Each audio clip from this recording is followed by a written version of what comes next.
अस्सलाम वालेकुम dear students. इस वीडियो में हम फर्स्ट ईयर फिज़िक्स के यूनिट नंबर 10 थर्मोडायनामिक्स के जो मल्टीपल चॉइस क्वेश्चंस हैं उनको सॉल्व करेंगे। तो स्टार्ट करते हैं। नंबर 1 है assume we can change the equilibrium state of a system via two different processes. फ़र्ज़ करें कि हम एक सिस्टम की जो इक्विलिब्रियम स्टेट है उसको दो मुख्तलिफ प्रोसेसेस के थ्रू चेंज कर सकते हैं। Assume that the initial and the final state are the same. साथ में ये भी फ़र्ज़ करना पड़ेगा कि जो इनिशियल और फाइनल स्टेट्स हैं वो एक जैसी हैं। विच of the quantities delta U, delta Q, delta W and delta T must be same for the two processes. इनमें से चार क्वांटिटीज़ हैं, ये दोनों प्रोसेसेस के लिए सेम कौन सी होनी चाहिए। ए है delta Q and delta U, delta W, B है delta U and delta T, C है delta Q and delta T और डी है only delta U and delta W. तो इन चार क्वांटिटीज़ में से जो दो क्वांटिटीज़ सेम रहेंगी वो होंगी option number B, only delta U and delta T.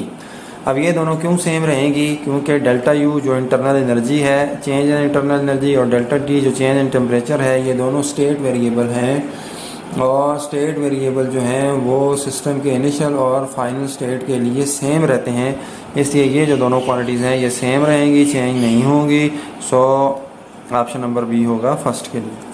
Second है in any process the maximum amount of mechanical energy that can be converted to heat. किसी भी प्रोसेस में जो ज़्यादा से ज़्यादा मैकेनिकल एनर्जी की मकदार होती है वो हीट एनर्जी में कन्वर्ट करती है। वो किस पर डिपेंड करती है? अमाउंट ऑफ फ्रिक्शन पर डिपेंड करती है, इनटेक और एग्जॉस्ट टेम्परेचर पर डिपेंड करती है, काइनेटिक और पोटेंशियल एनर्जी जो इन्वॉल्व है उन पर डिपेंड करती है, या वो जो हीट एनर्जी कन्वर्ट हो रही है मैकेनिकल एनर्जी से वो 100% होती है। तो इसका जो ऑप्शन होगा वो ये होगा कि किसी भी प्रोसेस में जो maximum amount of mechanical energy जो कि हीट में कन्वर्ट होती है वो डिपेंड करती है अमाउंट ऑफ फ्रिक्शन पे। जितनी ज़्यादा फ्रिक्शन होगी उतनी ही ज़्यादा मैकेनिकल एनर्जी जो है वो हीट में कन्वर्ट होगी, और फ्रिक्शन की मकदार जितनी कम होगी तो मैकेनिकल एनर्जी उतनी ही हीट में कन्वर्ट होने के बजाय किसी यूज़फुल एनर्जी में चेंज हो रही होगी। उसके बाद थर्ड है हमारे पास in an isothermal change internal energy decreases, increases, become zero या रिमेन्स कांस्टेंट। पूछा जा रहा है कि आइसोथर्मल चेंज में इंटरनल एनर्जी जो होती है वो डिक्रीज़ करती है, इंक्रीज़ करती है, ज़ीरो होती है या कांस्टेंट रहती है। तो देखिए आइसोथर्मल चेंज होती क्या है। According to first law of thermodynamics जो डेल्टा क्यू है जो चेंज इन एनर्जी है ये किसके इक्वल होती है? ये इक्वल होती है delta you plus delta W. Isothermal change लानी है यानी कि हमने सिस्टम के अंदर चेंज लानी है उसके टेम्परेचर को कांस्टेंट रखते हुए।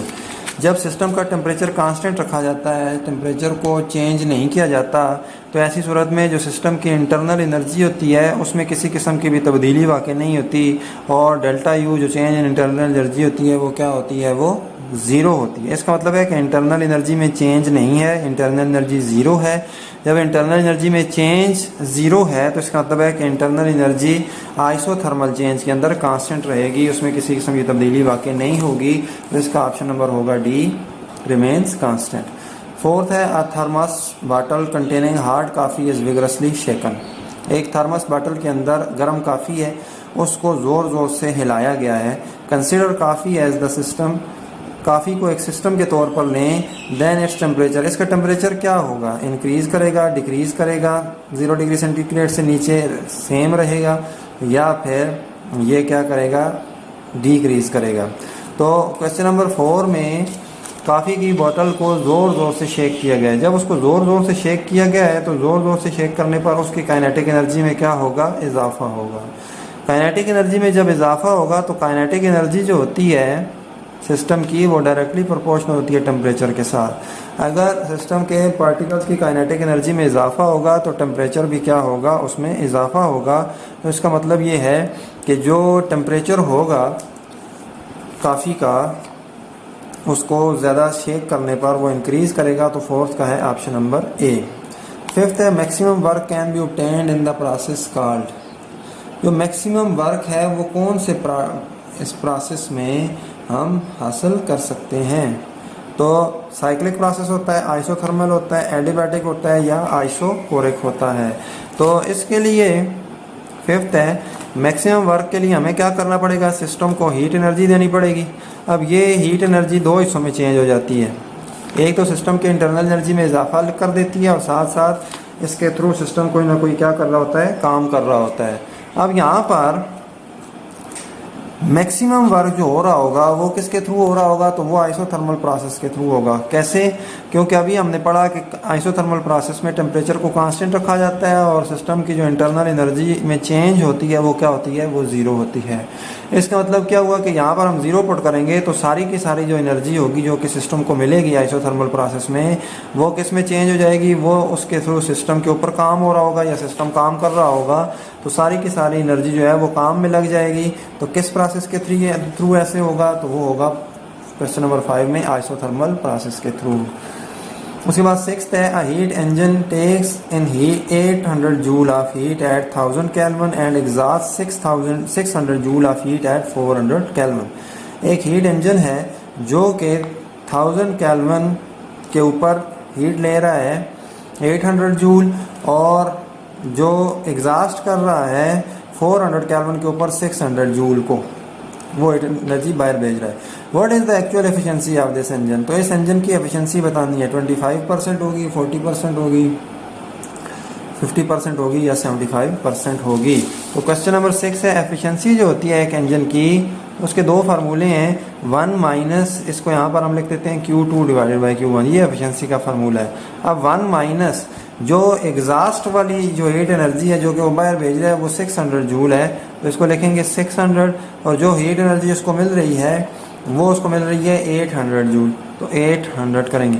1 माइनस 600 डिवाइड बाई 800 जो होता है ये होता है 0.75, तो 1 माइनस 0.75 करेंगे 0.25 आएगा। अब चूँकि एफिशिएंसी जो है वो परसेंटेज में होती है तो इसको 100 के साथ मल्टीप्लाई करेंगे तो ये आ जाएगी हमारे पास 25%। तो इसका मतलब ये हुआ कि ये जो ईटा एफिशिएंसी होगी इस हीट इंजन की वो होगी 25%। नेक्स्ट है, if the temperature of the heat source is increase the efficiency of a Carnot engine increases, decreases, remains constant, या first increases and then becomes constant. पूछा जा रहा है कि अगर टेम्परेचर जो है वो हीट सोर्स का इंक्रीज कर दिया जाए तो जो एफिशिएंसी होगी वो कैर्नो इंजन की क्या होगी, इंक्रीज करेगी, डिक्रीज करेगी, कांस्टेंट रहेगी, या इंक्रीज करेगी और फिर कांस्टेंट रहेगी। तो अभी हमने ये फार्मूला लिखा, एक और फार्मूला है इंजन की एफिशिएंसी का और वो है 1 minus T2 divided by T1। T2 जो है ये सिंक का टेम्परेचर होता है यानी कोल्ड रिजर्वायर का, और T1 जो होता है ये किसका टेम्परेचर होता है, ये हॉट रिजर्वायर का टेम्परेचर होता है। अब ये जो हॉट रिजर्वायर है इसके बारे में कहा जा रहा है हीट सोर्स जो है इसको इंक्रीज कर दें। अगर हम इसको इंक्रीज करेंगे तो T2 को जब हम इससे डिवाइड करेंगे तो ये हमारे पास जो आंसर आएगा इसको इंक्रीज करने पर, मसलन पहले अगर 50 केल्विन था तो 100 कर दिया, 150 कर दिया, तो ऐसी सूरत में ये जो वैल्यू आएगी इस नीचे वाले को इंक्रीज करने पर तो ये ओवरऑल जो वैल्यू आएगी बड़े नंबर से जब हम इसको डिवाइड करेंगे तो ये हमारे पास छोटी वैल्यू आएगी। जब छोटी वैल्यू आएगी तो इसमें से 1 में से इस छोटी वैल्यू को माइनस करेंगे तो ऐसी सूरत में यहाँ पर जो एफिशिएंसी होगी वो ज़्यादा हो जाएगी। तो इसका मतलब ये हुआ कि अगर हम हीट सोर्स यानी T1 को इंक्रीज़ करते जाएं तो जो एफिशिएंसी होगी वो इंक्रीज़ करती जाएगी। 7 का होगा option number A. 8th, the triple point of water is 273.16 degree Fahrenheit, 372.16 Kelvin, 273.16 degree Fahrenheit, 273.16 Kelvin। Triple point water का इनमें से कौन सा है? वाटर का ट्रिपल पॉइंट क्या होता है? तो वाटर का ट्रिपल पॉइंट जो है एक ख़ास कंडीशन होती है एक ख़ास टेम्परेचर और प्रेशर पर जिसमें जो पानी होता है वो तीनों स्टेट्स के अंदर पाया जाता है, यानी लिक्विड के अंदर भी, सॉलिड के अंदर भी और गैस के अंदर भी। और ये जो ट्रिपल पॉइंट ऑफ वाटर होता है ये केल्विन स्केल के अंदर होता है 273.16 केल्विन। ये है 8th का ऑप्शन नंबर डी। अगर हम इसको सेंटीग्रेड में कन्वर्ट करें तो ये आंसर आता है 0.01 डिग्री सेंटीग्रेड। तो ये वाला जो टेम्परेचर है ये है triple point of water, option number D. A real gas can be approximated to an ideal gas at low density, high pressure, high density, low temperature.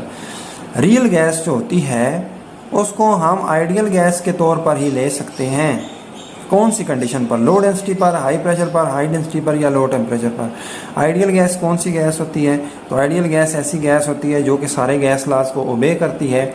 इसके जो पार्टिकल्स होते हैं ये बहुत ही कम जगह घेरते हैं और एक दूसरे के साथ इसके जो पार्टिकल्स का इंट्रैक्शन होता है वो बिल्कुल ना होने के बराबर होता है। ऐसी गैस को आइडियल गैस कहते हैं।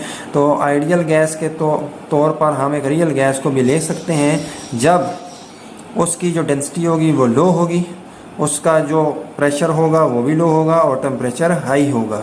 अब लो डेंसिटी होनी चाहिए, प्रेशर लो होना चाहिए और टेम्परेचर हाई होना चाहिए। तो इन सब ऑप्शन में से एक ही ऑप्शन यहाँ पर है और वो है option number A, low density. तो 9th का ऑप्शन नंबर ए होगा लो डेंसिटी। 10th है, if the volume of a gas is to be increased by 4 times. अगर गैस की वॉल्यूम को अगर 4 गुना बढ़ाया जाए तो क्या होगा? टेम्परेचर और प्रेशर को डबल करना पड़ेगा। कांस्टेंट प्रेशर पर टेम्परेचर को 4 गुना बढ़ाना पड़ेगा। टेम्परेचर कांस्टेंट हो तो प्रेशर को 4 गुना बढ़ाना पड़ेगा या इसको बढ़ाया नहीं जा सकता। तो according to ideal gas equation PV is equal to nRT, या जो हमारे पास अकॉर्डिंग टू चार्ल्स लॉ है कि V is directly proportional to T, हम प्रेशर को कांस्टेंट रखें तो V और T के दरमियान जो रिलेशनशिप बनता है वो V डायरेक्टली प्रोपोर्शनल होता है टेम्परेचर की। V वॉल्यूम है गैस का और T टेम्परेचर है गैस का। तो अगर हमने वॉल्यूम को 4 गुना बढ़ाना है तो चूंकि टेम्परेचर इसके डायरेक्टली प्रोपोर्शनल है तो टेम्परेचर को भी 4 गुना बढ़ाना पड़ेगा, लेकिन जो प्रेशर होगा ये कांस्टेंट रखा जाएगा। तो इसमें जो ऑप्शन नंबर होगा option number B, at constant pressure the temperature must be increase by 4 times, ये होगा करेक्ट आंसर। 11th है, in which of the system listed below is the entropy decreasing. इन सारे सिस्टम्स में से कौन से सिस्टम में एंट्रोपी डिक्रीज हो रही है? A gas is cooled, gas को कूल किया जा रहा है। अ प्लेट इज शैटर्ड, एक प्लेट को तोड़ा जा रहा है। एन एग इज स्क्रैम्बल्ड, एक अंडे को फेंटा जा रहा है। A drop of dye diffuses in a cup of water, एक रंग का जो कतरा है उसको पानी में मिलाया जा रहा है। इसमें एंट्रोपी क्या होगी? कम हो रही है। कौन से प्रोसेस में? सबसे पहले तो देखें एंट्रोपी जो होती है वो डिसऑर्डर ऑफ द सिस्टम होता है, यानी सिस्टम के अंदर जो मज़ीद ख़राबी पैदा हो रही होती है, चीज़ों की बेतरतीबी में इजाफा हो रहा होता है, उसको एंट्रोपी कहते हैं। अब जो रिवर्सिबल प्रोसेस होता है जिसको हम पहली वाली हालत में वापस ला सकते हैं सिस्टम को, उस प्रोसेस में एंट्रोपी कांस्टेंट रहती है, जबकि इरिवर्सिबल प्रोसेस में एंट्रोपी हमेशा बढ़ती रहती है। लेकिन यहाँ पर कहा जा रहा है कि एंट्रोपी डिक्रीज किधर कर रही होगी, तो इन सब में जो सबसे मुनासिब होगा वो ऑप्शन नंबर ए होगा, अ गैस इज कूल्ड, कि गैस को कूल किया जा रहा है। पहले गैस को क्या किया गया? उसको एक्सपेंड किया गया। अब उसको दोबारा से एक दूसरे के पास लाया जा रहा है, थोड़ा सा प्रेशर डालकर उसको एक दूसरे के पास पार्टिकल्स को लाया जा रहा है, इसकी वजह से गैस क्या हो रही है? कूल हो रही है। तो अब जो गैस के पार्टिकल्स हैं वो पहले आर्डर में नहीं थे, तो कूल होने पर वो एक दूसरे के पास आ रहे हैं। इसका मतलब है कि वो अब दोबारा से आर्डर में आने की कोशिश कर रहे हैं। तो 11th का होगा option number A, a gas is cooled. बाकी जितने भी प्रोसेस हैं उनमें डिसऑर्डर जो है, बेतरतीबी वक्त के साथ साथ मजीद बढ़ रही है, जिसकी वजह से एंट्रोपी में इजाफा ही हो रहा है। तो एंट्रोपी डिक्रीज हो रही है option number A, a gas is cooled में। 12th है, if the temperature of source and sink of a Carnot engine having efficiency eta or E decreased by 100 Kelvin, then the efficiency eta prime remain constant, become 1, increases, decreases। पूछा जा रहा है कि अगर source और sink के temperature कैरनो engine के अंदर क्या किए जाएं जी, जिसकी एफिशिएंसी ईटा है उनको डिक्रीज किया जाए 100 केल्विन, यानी सोर्स का टेम्परेचर भी 100 केल्विन डिक्रीज कर दिया, सिंक का टेम्परेचर भी डिक्रीज कर दिया 100 केल्विन। तो नई जो एफिशिएंसी होगी दोनों के टेम्परेचर डिक्रीज करने पर ईटा प्राइम वो कैसी होगी? कांस्टेंट रहेगी, वो 1 हो जाएगी, इंक्रीज हो जाएगी या डिक्रीज हो जाएगी। तो इस कैरनो हीट इंजन की जो एफिशिएंसी है वो किसके इक्वल होती है? वो होती है 1 minus T2 divided by T1। इसको आप अपनी आसानी के लिए ऐसे भी लिख सकते हैं, T1 minus T2 divided by T1। अब नोमिनेटर और डिनोमिनेटर को समझते हैं। ईटा प्राइम जो होगी, अब इसको भी अगर 100 डिग्री बढ़ा दें, इसको भी 100 डिग्री बढ़ा दें, तो जितने पहले थे दोनों में उतनी मकदार में इजाफा हुआ है। ये 50 था तो 150 हो गया, ये भी फ़र्ज़ करें 50 था तो 150 हो गया। तो माइनस करने पर आंसर क्या होगा? सेम रहेगा। लेकिन यहाँ पर जो T1 है, अगर इसको हम 100 डिग्री क्या करें हमने, सॉरी डिक्रीज़ करना है, तो 100 डिग्री इसको अगर हम डिक्रीज़ करेंगे तो ऊपर वाली वैल्यू जब इस वैल्यू से डिवाइड होगी, तो चूंकि ये वैल्यू अब डिक्रीज़ हो गई है तो अब आंसर क्या आ जाएगा, बढ़ जाएगा, आंसर हमारे पास ज़्यादा आ जाएगा।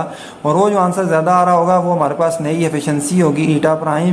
तो इसका मतलब है कि एफिशिएंसी क्या कर जाएगी, इंक्रीज़ हो जाएगी, इंक्रीजेज होता है। ऑप्शन नंबर क्या होगा इसका, सी। तो इसका मतलब ये हुआ कि अगर हम सोर्स और सिंक दोनों का टेम्परेचर डिक्रीज़ कर दें 100 केल्विन तो एफिशिएंसी जो है वो इंक्रीज़ कर जाती है। ये है 12th का option number C. Dear students, ये थे यूनिट नंबर 10 थर्मोडायनामिक्स के मल्टीपल चॉइस क्वेश्चंस। इनको मैंने एक्सप्लेन किया। कोई क्वेश्चन हो आप पूछ सकते हैं। सारे के सारे जो यूनिट्स हैं फर्स्ट ईयर फिजिक्स के उनके एमसीक्यूज़ मैंने कवर कर लिए हैं। मैंने सबकी वीडियोस बनाई हुई हैं। उन सब वीडियोस की एक प्लेलिस्ट भी मैंने बनाई हुई है और इस वीडियो की जो डिस्क्रिप्शन है उसमें मैं इस प्लेलिस्ट का लिंक दे दूँगा और आप यहाँ से उन सारी वीडियोज़ को देख कर अपने इल्म में इजाफा करके इम्तहानात की बेहतर तरीके से तैयारी कर सकते हैं। और काइंडली मेरे चैनल को सब्सक्राइब कर दें ताकि मैं कॉन्सेप्चुअल क्वेश्चंस, न्यूमेरिकल प्रॉब्लम्स की वीडियो बनाऊं, लेकिन वो इसी सूरत में होगा कि आप मेरी हौसला अफजाई करते हुए चैनल को सब्सक्राइब करेंगे। अल्लाह आपका हामी नासिर हो। Thank you. अल्लाह हाफिज़।